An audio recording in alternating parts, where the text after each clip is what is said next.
Expérientiel, des récits qui inspirent, des pionniers qui changent le monde. Expérientiel, le podcast du tourisme positif. Je vous invite à vous installer dans un endroit confortable pour découvrir l'épisode du jour. Bonne écoute.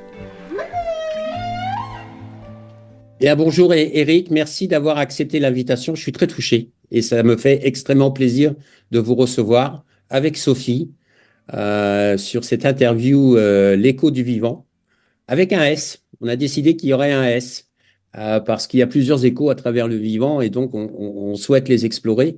Ce que je vous propose, Eric, c'est de vous présenter et de nous dire qui vous êtes. Merci François et merci Sophie pour votre accueil. Le qui vous êtes est une question à laquelle des sages réfléchissent toute leur vie sans trouver de réponse.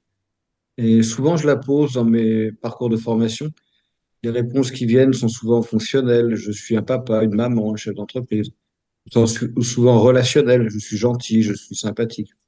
Mais personne, je crois, depuis 10 ans que je pose la question, n'a répondu je suis vivant. Je suis un être vivant. Et c'est la base. S'il n'y a pas la vie, il n'y a pas de culture, il ne se passe rien en fait.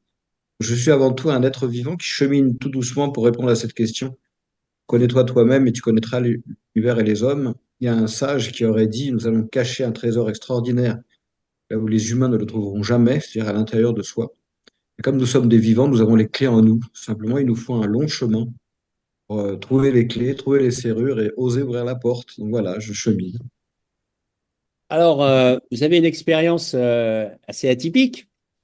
Vous avez vécu avec les peuples autochtones, avec les Kogis. Moi, j'aimerais savoir déjà pourquoi, qu'est-ce qui vous a mené sur ce chemin, d'où vient l'inspiration et comment vous êtes arrivé à vivre et à passer du temps et à apprendre des Kogis. Or, le moteur clé des humains, c'est le désir, hein.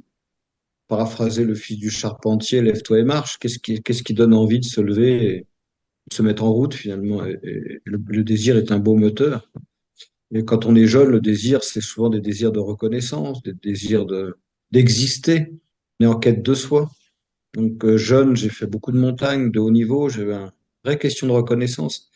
Et on fait de la montagne, et j'ai fait de la montagne et du sport extrême, bien sûr pour le plaisir, mais aussi pour que quand j'atterrissais en deltaplane, on m'applaudisse, qu'on me reconnaisse. Mais c'est un état des lieux, on passe tous par là quand on est jeune. Et même la tristesse, c'est qu'on n'offre pas aux jeunes cette possibilité d'être reconnus dans leur chemin de vie. Donc cette pratique de la montagne m'a emmené en Colombie, où se trouve la plus haute montagne du monde en bordure de mer, à 5800 mètres d'altitude. Dans les glaciers, on voit la mer des Caraïbes en bas, à 40 kilomètres. Et c'est une montagne qui a deux particularités, enfin plein, mais au moins deux. La première, c'est ce qu'on appelle le premier hotspot de biodiversité au monde.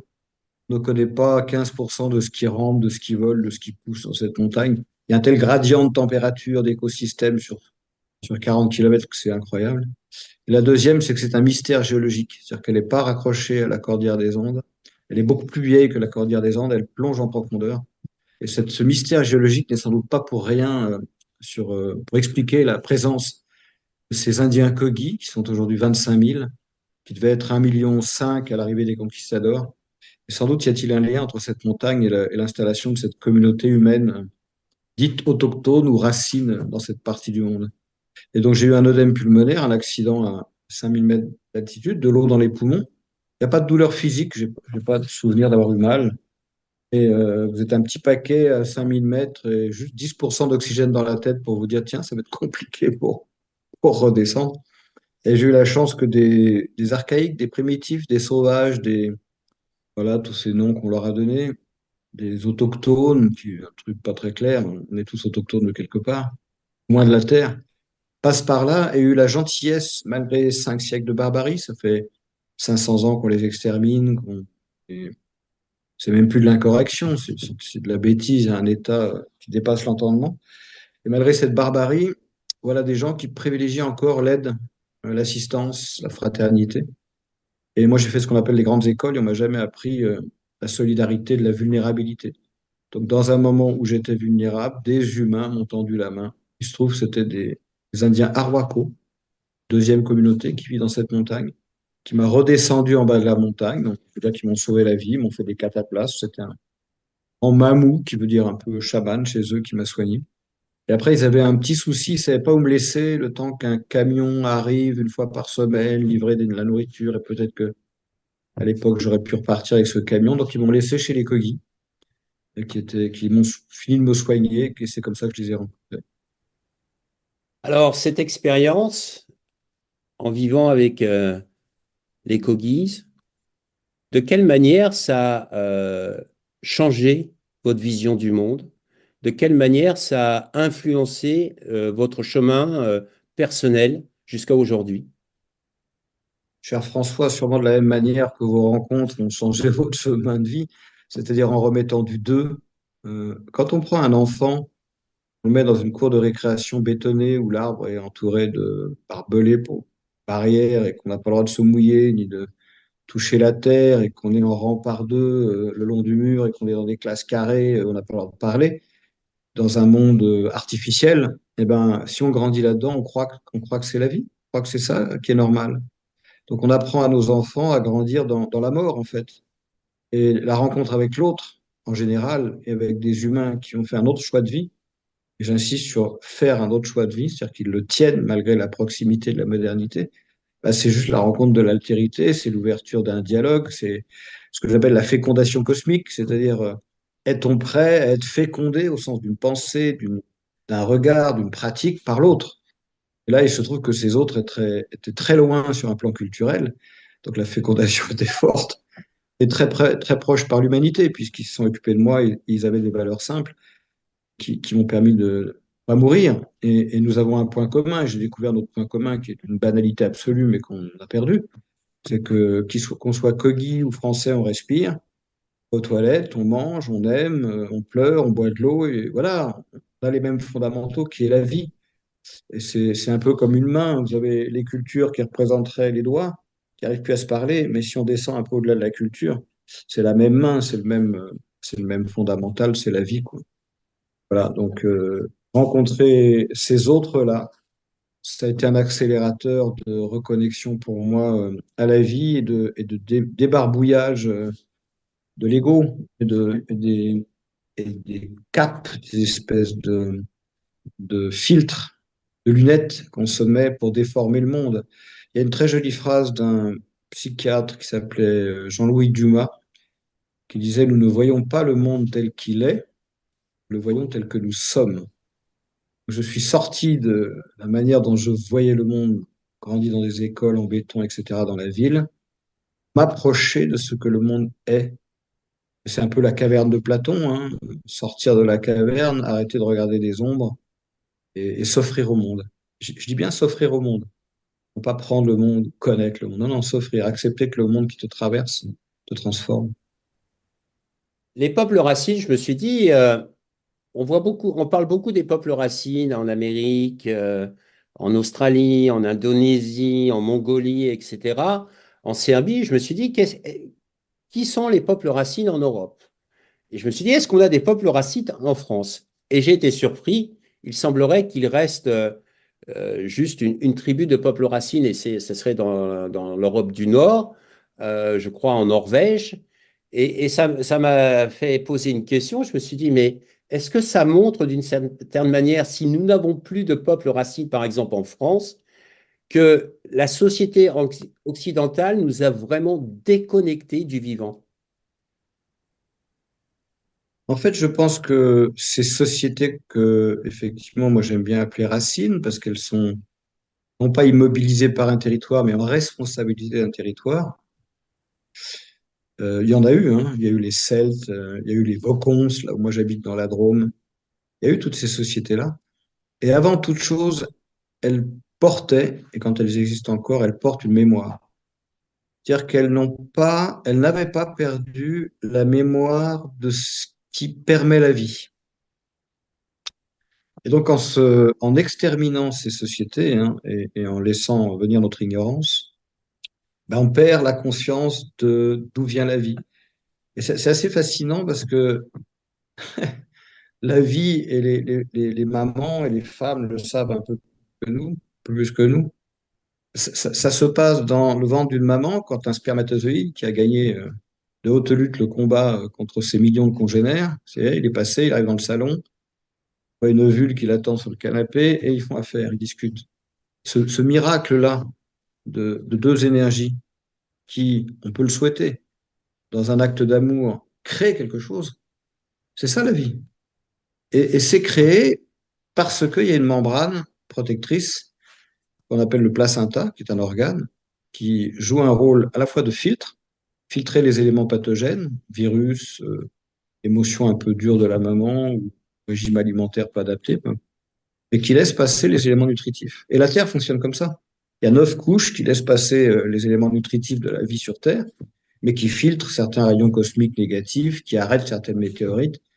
Et on se rend compte que ces sociétés, quand elles sont encore en contact avec la source, ce qui n'est pas toujours le cas, ont une pensée fractale. C'est-à-dire ce qui se passe dans le corps, par analogie fractale, c'est les mêmes phénomènes qui se passent à d'autres échelles de temps ou de géographie. Donc eux, ils sont sur une logique, ce qui se passe dans le cosmos se passe sur le territoire, se passe dans le corps humain et se passe dans nos cellules, c'est pareil. Et qu'est-ce que ça veut dire fractal? Fractal, ça veut dire des phénomènes qui sont à l'identique, mais sur des échelles de temps et d'espace différentes. Par exemple, vous prenez un chou romanesco, vous allez voler discrètement dans votre intermarché le plus proche, vous le coupez en vertical et vous allez voir que le chou romanesco est lui-même composé de petits choux qui ont la même forme, la même taille, mais à une autre échelle. Et les petits choux sont eux-mêmes composés de tout petits choux qui ont la même taille, la même forme. Donc c'est la reproduction de la même forme, mais à des échelles différentes. On le trouve partout dans la nature, dans la fougère, dans les côtes bretonnes. Et donc si on admet, comme c'est le cas des traditions, qu'il y a une dimension visible, perceptible, le corps, la matière, et une dimension moins visible, ben, dans cette dimension moins visible, cette conception fractale de la vie fonctionne aussi. Et quand je dis invisible, c'est pas parce qu'on voit pas le bébé dans le ventre de la maman qu'il n'est pas là. Invisible ne veut pas dire magique, invisible veut dire qu'on ne le voit pas. Oui, on voit pas l'embryon dans le ventre de la maman, et pourtant il fait son petit bonhomme de chemin et il chemine. Donc on ne Mhm. voit pas tout, et l'essentiel de la vie se passe sous la terre.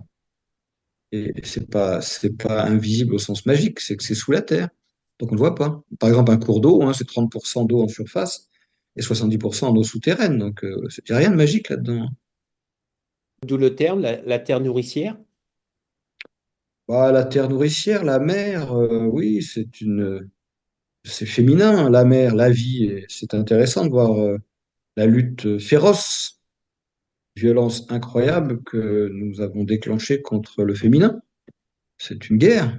Pourquoi je parle du féminin dans sa dimension générique, qui est évidemment plus parfois et pas toujours portée par les femmes. Et pourquoi cette lutte contre le féminin? C'est la peur, parce que le féminin a cette capacité à faire surgir le vivant, n'a pas le masculin. Et le surgissement par rapport à des sociétés de contrôle comme les nôtres, de réification masculine, où on a peur de tout, alors on l'élimine, ça fait peur le féminin, c'est la trouille en fait. Mhm. On contrôle, on met du carré, on met des parcs, on met des. C'est intéressant de se dire que le rapport qu'on a à la nature, c'est des parcs comme intéressant. Parc national de la Vanoise. Mais qu'est-ce que ça veut dire, parc?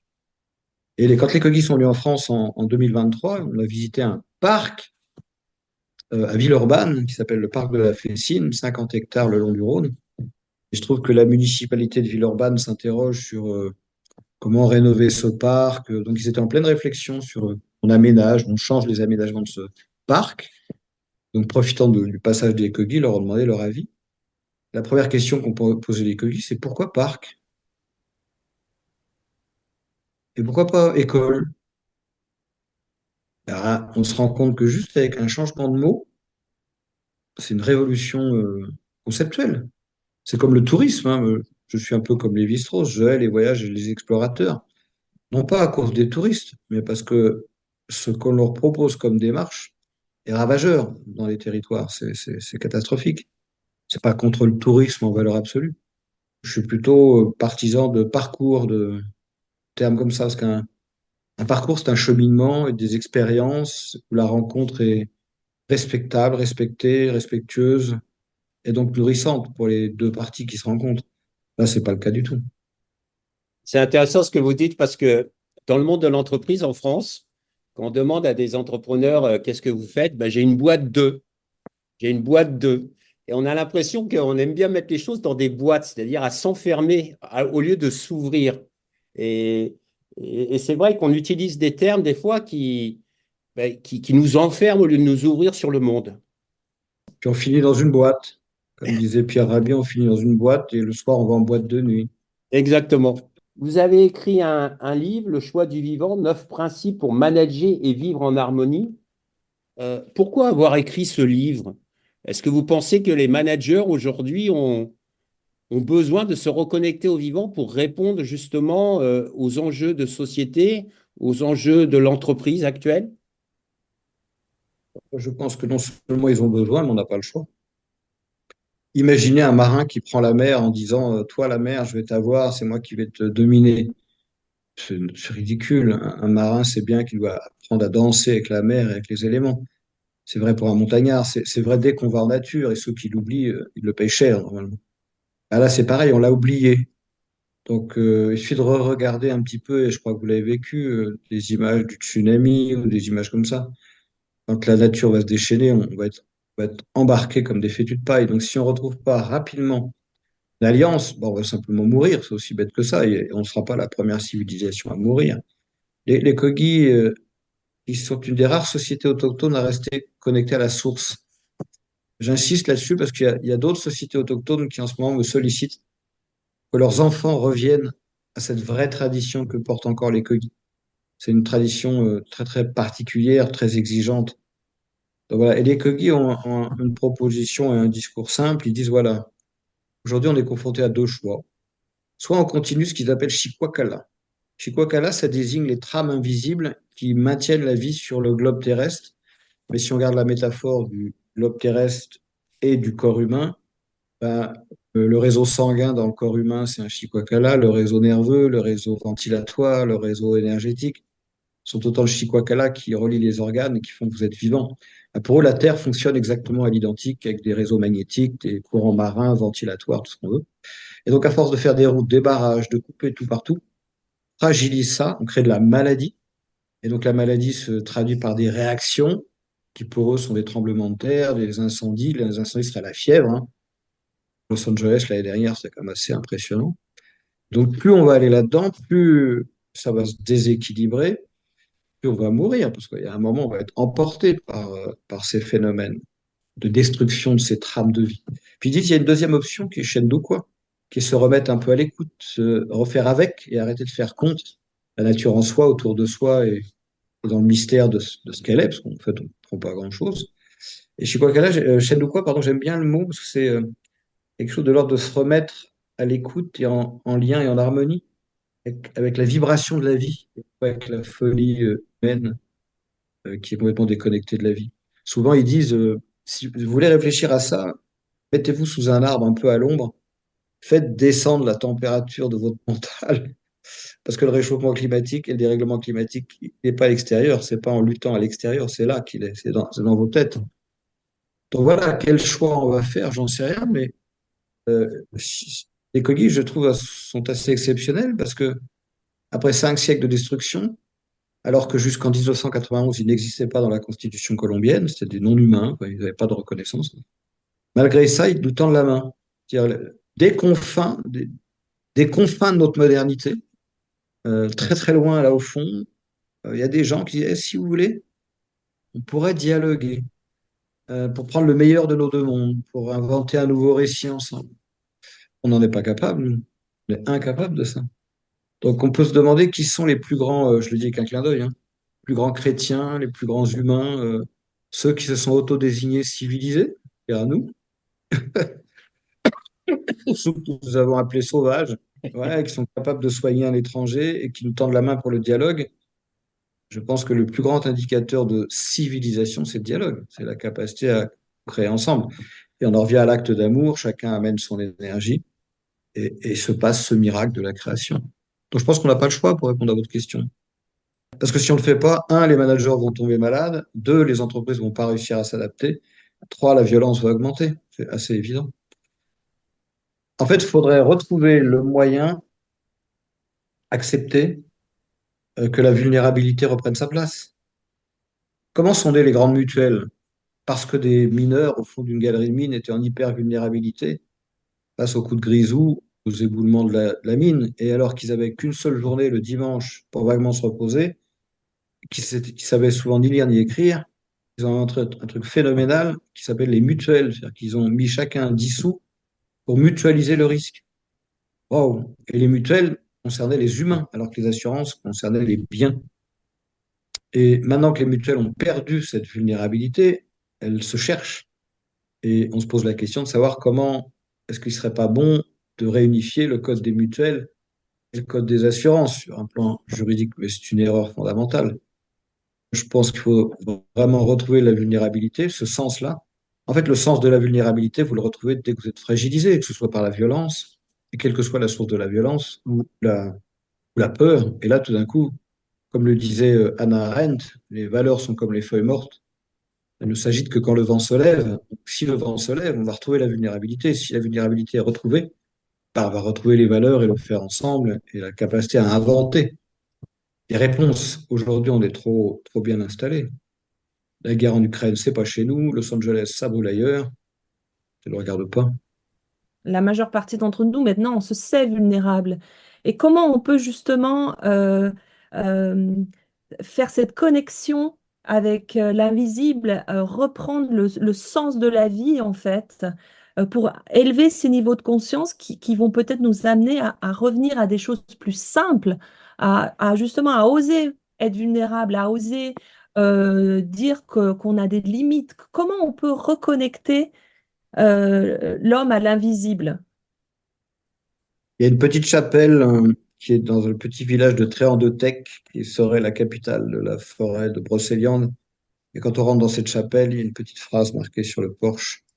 La porte ne s'ouvre toujours que de l'intérieur. C'est à chacun de faire son chemin, et c'est à celui ou celle qui prétend, et quand je dis prétend, je ne le connote ni positivement ni négativement, montrer ou ouvrir un chemin, de le rendre désirable. Donc en fait, les Kogi cultivent à la fois l'engagement et l'exigence, ils lâchent rien, mais en même temps, c'est des gamins.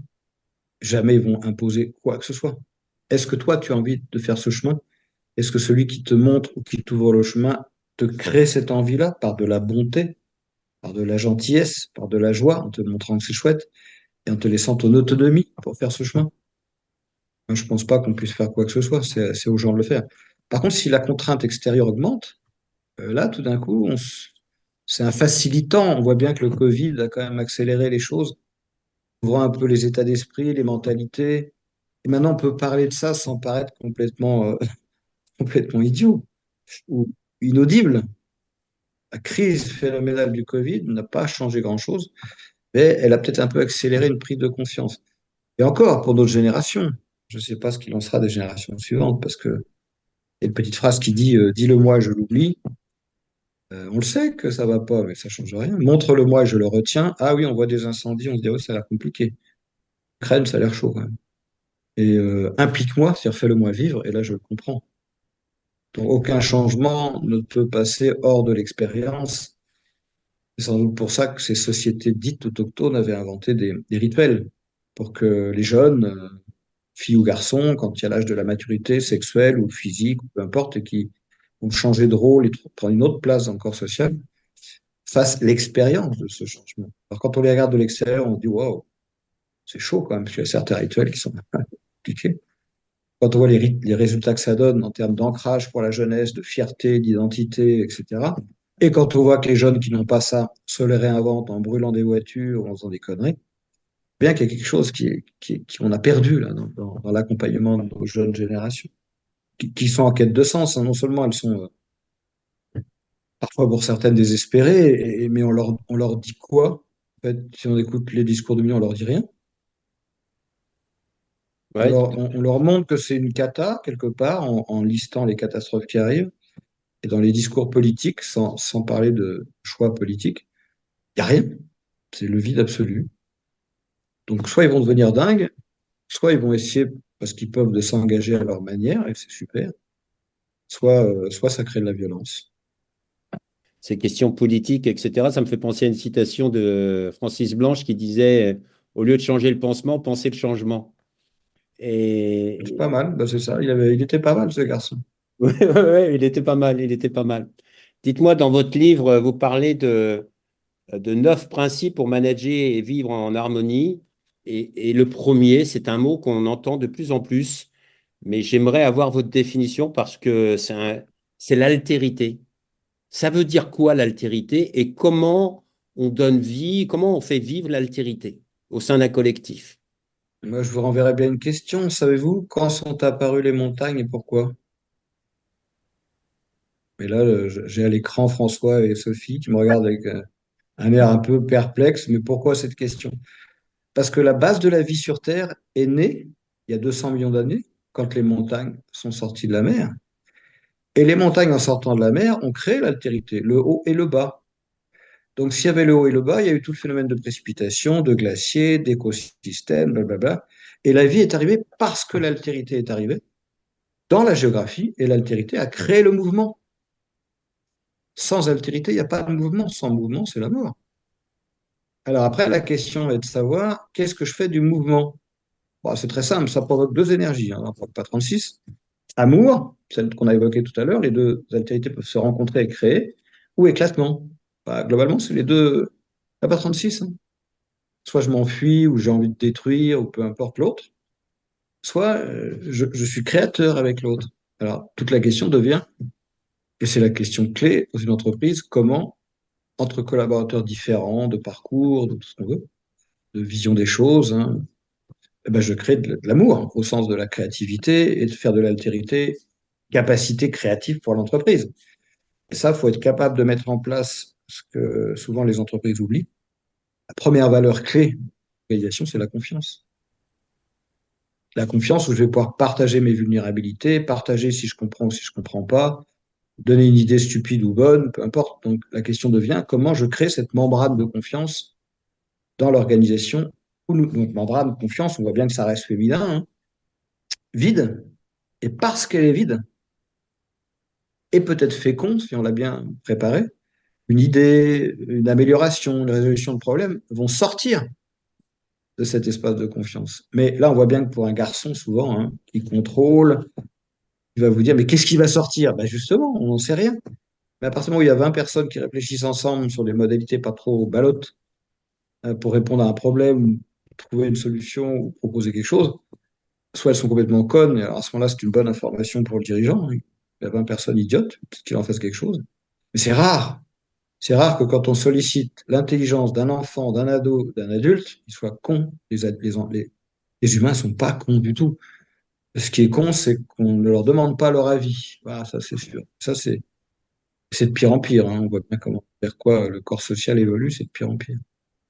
Ce qui peut être intéressant aussi, Eric, c'est de faire ressortir les autres formes d'intelligence, justement, dans une entreprise, au-delà de l'intelligence cognitive, de ce que j'ai appris, de mon instruction. C'est quelle est mon intelligence du cœur aussi, quelle est comment je peux travailler mon intuition pour oser proposer des choses, pour oser dire qu'il y a quelque chose que je sens pas, que je comprends pas. Ces autres formes d'intelligence, elles vous semblent aussi primordiales à travailler? On est dans un pays où on a beaucoup valorisé le mental et la raison et le savoir accumulés dans la tête. Et pour toutes les sociétés traditionnelles, par exemple pour les Kogi, pour appréhender un territoire, ils travaillent sur les couleurs, ils travaillent sur les vibrations, ils travaillent sur les sons, ils travaillent sur les symboles.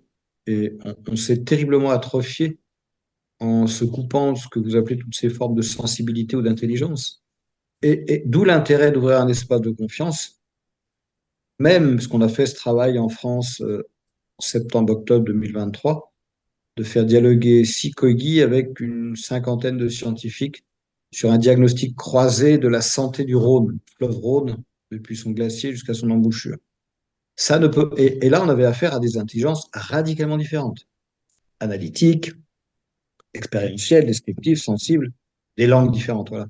Le seul moyen de se rencontrer, c'est cet espace de confiance.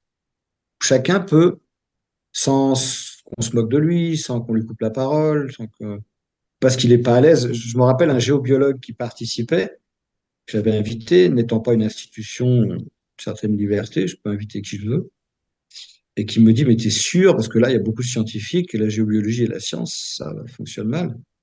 Je dis, on n'est pas là pour se juger, tu partages ce que tu as besoin de partager, je gère l'espace de confiance pour que les réactions non nominatives, les ressentis soient exprimés, et qu'est-ce qu'on en sort? Qu'est-ce qu'on en apprend? Et ça, c'est un apprentissage qu'on n'a jamais fait. Ma fille a vécu une expérience très douloureuse dans un collège qui s'est fini par une tentative de suicide. Le personnel enseignant, je stigmatise pas en général, mais dans ce collège, a mis de l'huile sur le feu pour faire court. Et quand je suis revenu au collège après, j'ai demandé au proviseur, est-ce qu'on pourrait ouvrir un espace? Donc, ces fameux espaces de confiance, hein, c'est la justice restaurative, comme on l'appelle maintenant. Non pas pour chercher un coupable, non pas pour dire, monsieur le proviseur, vous êtes horrible. Non, non. Juste un, pour que chacun exprime qu'est-ce qu'il a vécu et qu'est-ce qui s'est passé. Après, le mécanisme qui a conduit une gamine de 13 ans à ce qu'elle a failli faire, qu'on lui dise qu'elle n'y est pour rien, elle n'est pas coupable de quoi que ce soit, alors qu'elle le ressentait comme ça, et qu'on évite pour que ça se reproduise pour d'autres jeunes dans ce collège, parce que si on ne comprend pas comment ça s'est passé une fois, ça se repassera. La réponse des autorités éducatives a été jamais, monsieur, jamais. C'est pas non, c'est compliqué. Non, non, jamais. Donc on voit bien que c'est une vraie maladie, parce qu'on ne peut pas dire, on ne peut pas partager. Et ce film sur la justice restaurative, des victimes rencontrent des bourreaux et tentent d'établir un dialogue. Hein. Euh, c'est ce que propose l'écologie et c'est la seule voie d'élévation de l'âme. Parce que ça veut dire au minimum que vous avez une certaine tranquillité intérieure, sérénité intérieure, vous êtes capable de retenir vos préjugés, vous allez réellement écouter en laissant résonner la vie de l'autre avant de le juger, donc vous éloignez vos préjugés. Et on voit bien que tout ça, c'est un travail à faire. Et il n'y a pas tant d'espace que ça. En tout cas, c'est pas l'école. Hein. Ça, c'est sûr que c'est pas l'école. C'est pas l'entreprise, malgré quelques tentatives parfois. C'est rarement les familles parce que elles sont démunies, elles ne savent pas trop faire non plus. Je vois que le champ que propose l'écologie d'ouvrir des espaces de dialogue pour inventer un nouveau récit et s'enrichir pour faire face aux enjeux de notre temps plutôt que de se déchirer. Ben non seulement je vois pas tellement d'autres chemins, mais dans l'époque violence et de chaos qui est la nôtre, je trouve qu'elle est quand même, elle vaut la peine d'être câlinée. Il y a souvent, en fait, ce qu'on note souvent aussi, c'est cette idée de toujours réinventer, trouver des autres moyens, sans avoir cette capacité que vous venez de dire de discerner et de relire notre histoire, d'avoir une relecture sur ce qui vient de se passer, sur l'événement dont vous avez parlé là. Est-ce qu'on peut avoir une relecture? Est-ce qu'on peut discerner pour apprendre, en fait, pour se nourrir de cette expérience, en fait?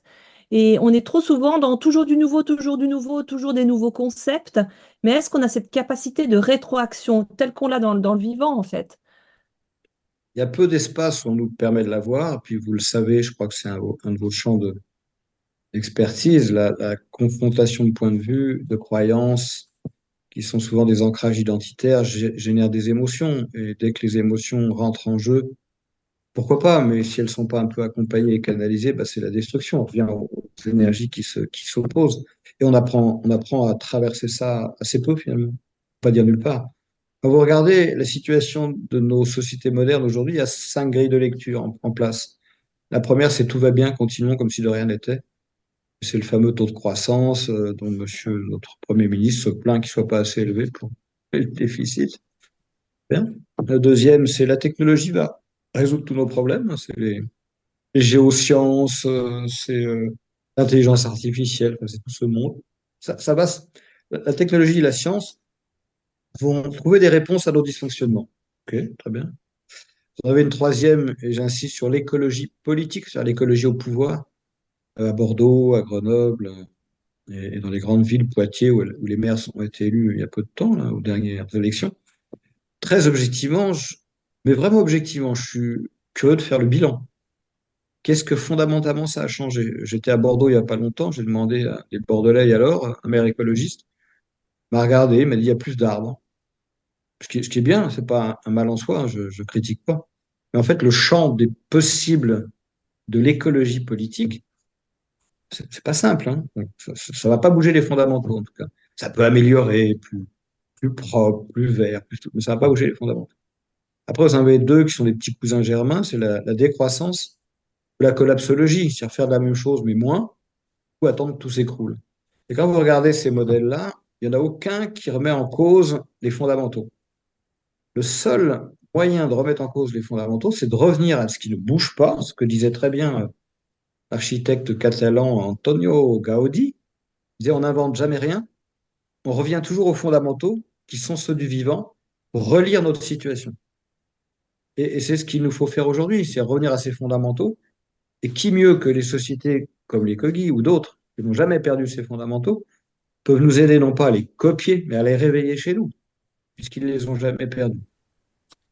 Donc c'est relire le monde à la lecture de ces fondamentaux qui ne bougent jamais, qu'on a en nous, qu'il y a dans un territoire, qu'il y a dans l'univers, et que maîtrisent encore certaines sociétés dites archaïques qui vivent aux confins de nos empires, mais on le sait, c'est souvent des confins que vient le renouveau. Je suis entièrement d'accord avec vous que plus ou moins nous sommes déracinés de nos fondamentaux. Comment retrouver ces racines? Comment se réancrer dans nos racines? Soit vous y êtes poussé par la nécessité, hein, c'était la phrase d'Hannah Arendt, euh, les valeurs sont comme les feuilles mortes, elles ne s'agitent que quand le vent se lève. Donc la guerre en Ukraine, hein, je pense qu'ils ont retrouvé vite des solidarités, et encore, je serais curieux de voir lesquelles, mais ils n'ont pas le choix. Et là, quand je vois le président qui va mobiliser les jeunes de 25 ans, au carton et à la boucherie, je trouve ça effrayant. Mais voilà, on dit nécessité fait loi, hein. Après, est-ce que moi, comme être humain, je ressens le besoin de me mettre en marche dans cette direction? Il y a pas 36 solutions, hein. Et ben, si je décide de se mettre en marche, c'est le chemin d'une vie, hein.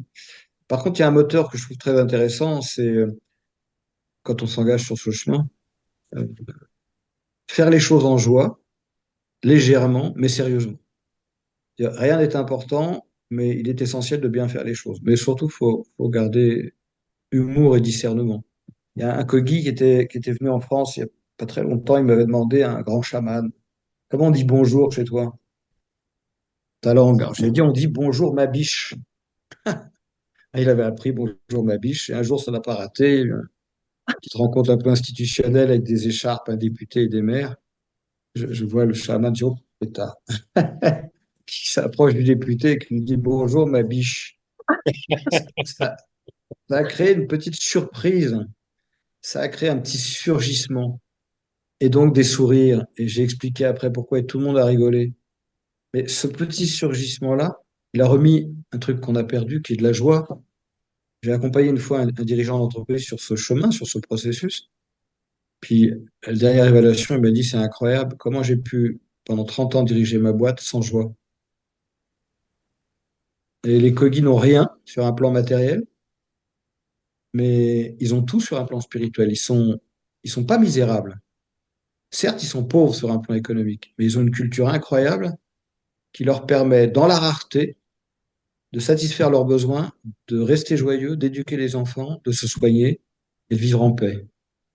Ah, je dis pas qu'il faut vivre Kogi, je dis juste qu'entre les deux, il y a peut-être un espèce de chemin à retrouver dans la joie, qui prendrait le meilleur des deux et qui réinventerait notre relation à cette planète Terre qui nous supporte et de laquelle on est en interdépendance. On oublie qu'on est le fruit de 4 milliards 500 millions d'années.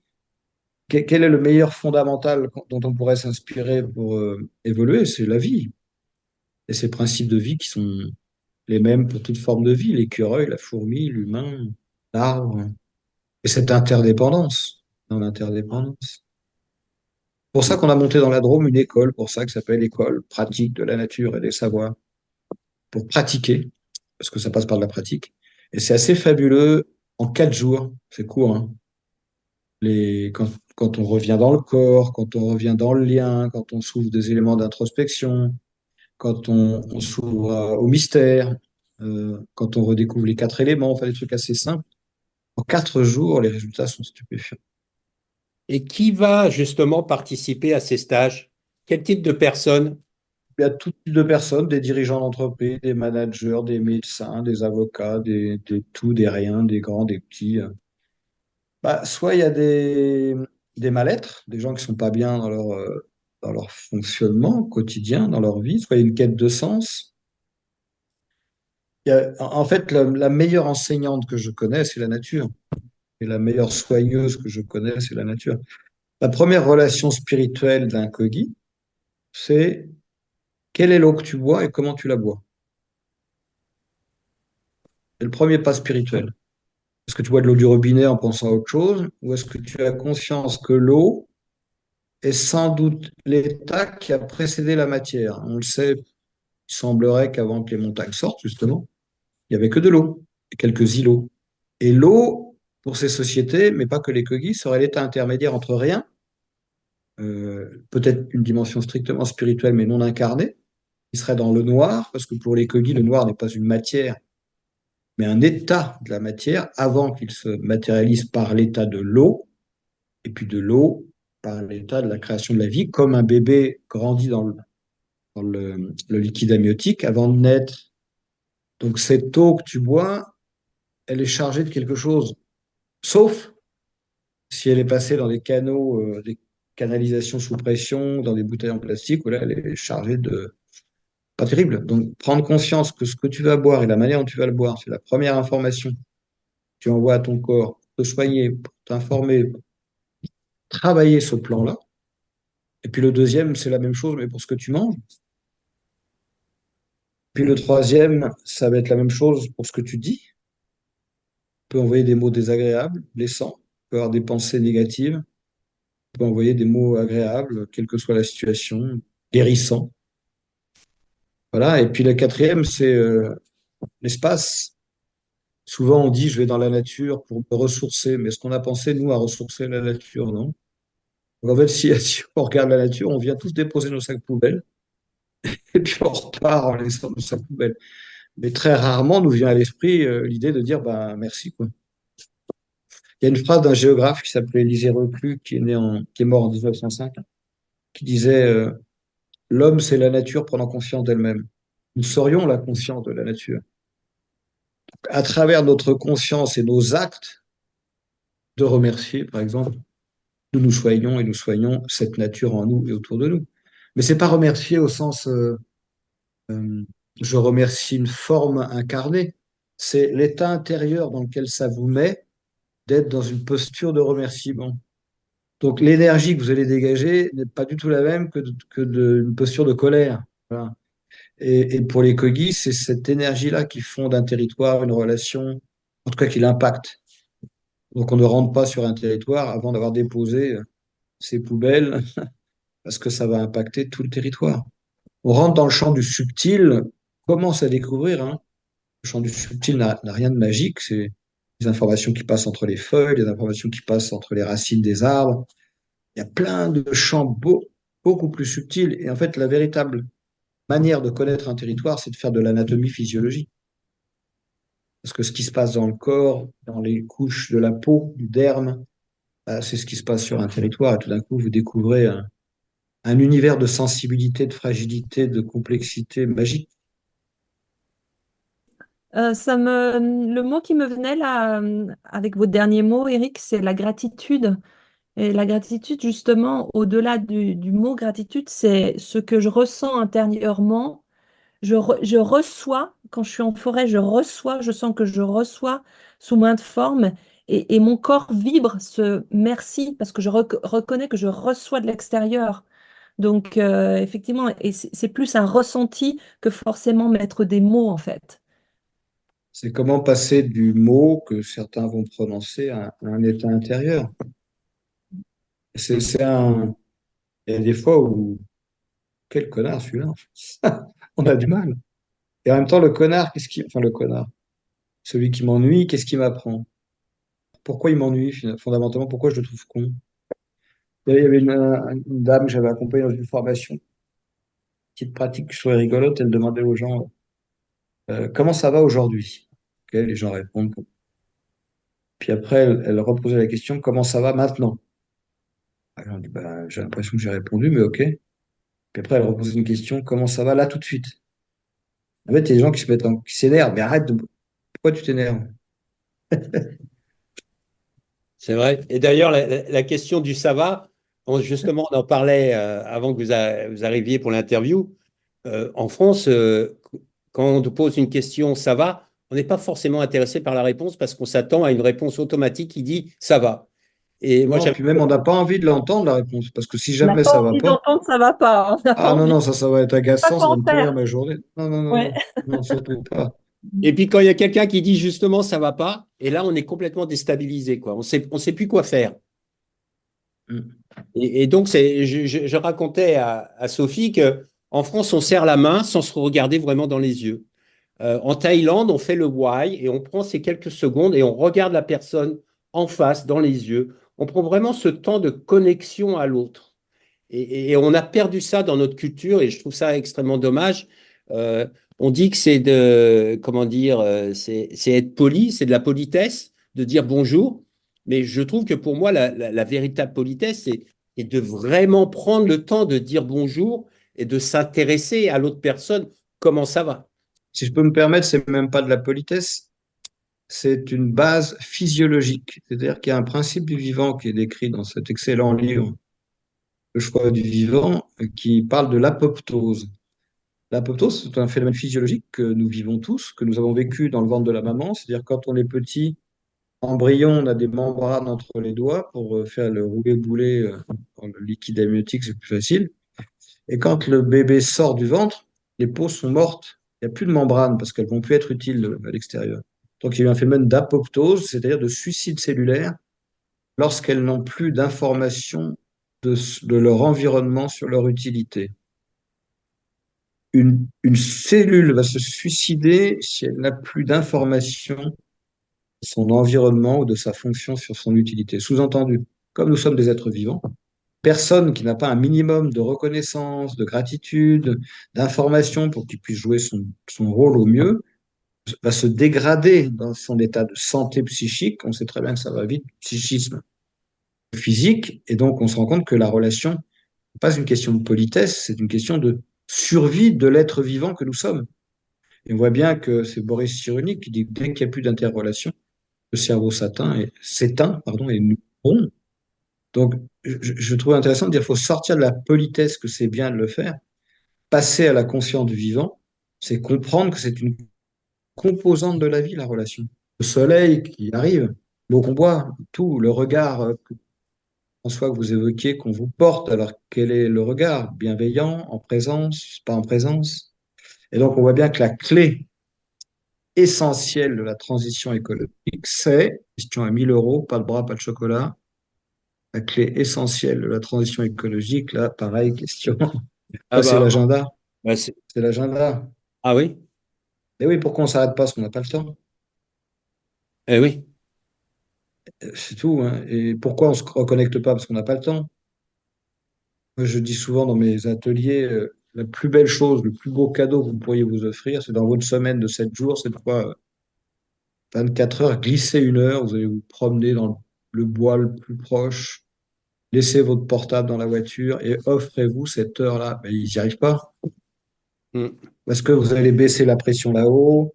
Parce que même pour votre job, vous allez voir, ça va pétiller d'idées, le simple fait de marcher un peu et de regarder des arbres plutôt que des immeubles. Parce que vous allez vous asseoir, parce que peut-être vous allez vous ennuyer, mais c'est pas grave. Offrez-vous 1 heure. Allez, une demi-heure si c'est pas possible, 1 heure. On va conclure cette interview avec une question. Vous êtes optimiste ou pessimiste par rapport à la situation aujourd'hui? Je me pose pas la question. Je fais ce que j'ai à faire là où j'ai à le faire. Et je trouve que il faut le faire, il faut le faire. J'essaie de le faire dans la joie. Par exemple, le monsieur dont je vous parlais tout à l'heure, dirigeant d'une entreprise, qui me dit comment j'ai pu vivre 30 ans dirigeant sans joie. Voilà, rallumer la joie ou rallumer les étoiles, comme disait Nietzsche. Par contre, c'est une responsabilité pour moi d'être optimiste pour les jeunes. C'est-à-dire de leur montrer que tous les vieux ne sont pas des vieux cons ou des vieilles connes, mais qu'on peut être un ancien inspirant, joyeux, qui donne envie de vieillir finalement, parce que ça a l'air sympa, qui joue son rôle de transmetteur, mais pas de moralisateur, transmetteuse, mais pas de moralisatrice, et qui ouvre une perspective, parce que l'avantage des plus anciens, c'est qu'ils ont le pouvoir d'ouvrir ces perspectives pour les jeunes. Donc là, il faut de la joie, oui, et c'est même pas une question, c'est rigoler, quoi. Parce que eux, ils sont au début de leur parcours de vie, moi je suis à la fin, hein. Si on leur donne pas un peu de joie et d'espérance. Ma grande-tante, quand j'étais jeune, je lui avais demandé qu'est-ce que tu as fait pendant la guerre? Elle m'a dit qu'elle était en camp de vacances. Et puis j'ai eu la chance de la connaître comme jeune adulte. J'avais 44 ans quand elle est décédée. Et elle m'a dit non, c'était Auschwitz. Et elle s'en est sortie puisqu'elle a pu m'en parler. Elle m'a dit la joie, la solidarité et la poésie. Hmm. C'est une belle manière de terminer cette interview. Merci beaucoup, Eric, pour ce moment partagé ensemble. C'était vraiment très sympa de vous accueillir et ça nous a fait redescendre un peu dans le cœur. Et puis vers l'intérieur, j'aime bien cette citation, la porte ne s'ouvre que de l'intérieur. Voilà. Merci beaucoup. Sophie, tu veux rajouter un petit quelque chose? Merci Eric pour ce que vous transmettez avec simplicité et ouverture. Ça fait tellement de bien en fait. Parce que parfois certaines personnes se rendent tellement inaccessibles et pour autant elles ont tellement à transmettre, tellement à partager et c'est dommage. Donc c'est fort appréciable. Merci. Et beaucoup de sincérité aussi. Je trouve que ça, c'est authentique, c'est cash, c'est c'est interpellant. C'est pas violent, c'est interpellant. Et je trouve que ça, c'est très bien. Ça fait du bien, quoi. Si on a réussi à faire un peu de bien, tant mieux, ce sera pour ça. Merci à vous, François. Merci, Sophie, pour votre accueil. Nous espérons que cet épisode vous a été enrichissant et que nous avons pu semer des graines d'inspiration et d'action pour vous accompagner dans votre démarche vers un tourisme à impact positif. Pour continuer l'aventure expérientielle, nous avons besoin de votre soutien. C'est très facile. En laissant une note positive sur notre podcast, en partageant sur votre réseau ou en faisant un don sur notre page Tipeee. Pour rester au courant de toutes nos dernières actualités, suivez-nous sur notre page expérientielle sur LinkedIn, Instagram ou Facebook. À bientôt sur Expérientiel, le podcast du tourisme positif.